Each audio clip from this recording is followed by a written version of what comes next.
students, today I am going to explain chapter 5 India's Space Odyssey, and today's your chapter is very important because this chapter is full of knowledge of GK for you even in English literature.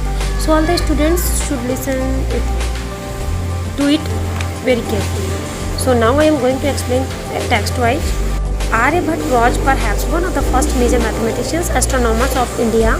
He was born in 476 CE and lived in Kusmapura near Pataliputra, present-day Patna, then the capital of the Gupta dynasty, where he composed at least two works, Aryabhatta and the now lost Aryasiddha. So that's mean is Aryabhata शायद भारत के पहले प्रमुख गणितज्ञ खगोलीविदों में से एक थे। उनका जन्म 476 ईस्वी में हुआ था और कुसुमपुरा नामक पाटलिपुत्र, जो कि वर्तमान समय में हम पटना के नाम से जानते हैं, में रहते थे। फिर वह गुप्त वंश की राजधानी, जहां उन्होंने कम से कम एटलीस्ट टू वर्क्स, उन्होंने कम से कम दो रचनाएं की थी, in which one Aryabhatta and the next is Aryasiddha. Next ones Modern space program owes its existence to Shishir Kumar Mitra, 1890 to 1963. In the 1920s, he conducted a series of experiments. Among his accomplishments were his investigation into the ionosphere.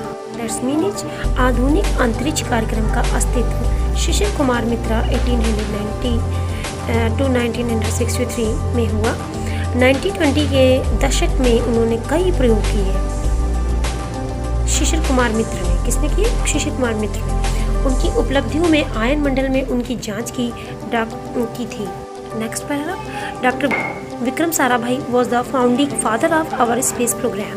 He recognized the benefits of technology and established the physical research laboratory. In 1947, at his residence, the institute was formally established at the MG Science Institute, Ahmedabad on 11 November 1947. Doctor Vikram Sarabhai हमारे अंतरिक्ष कार्यक्रम के संस्थापक पिता थे। उन्होंने अंतरिक्ष प्रौद्योगिकी के लाभों को पहचाना और 1947 में अपने निवास पर भौतिक अनुसंधान प्रयोगशाला की स्थापना। संस्थान को औपचारिक रूप से MG साइंस इंस्टीट्यूट अहमदाबाद में 11 नवंबर 1947 को स्थापित किया गया था। So students, it is the explanation of 3 paragraph of this chapter, and the next paragraph I will explain in next video.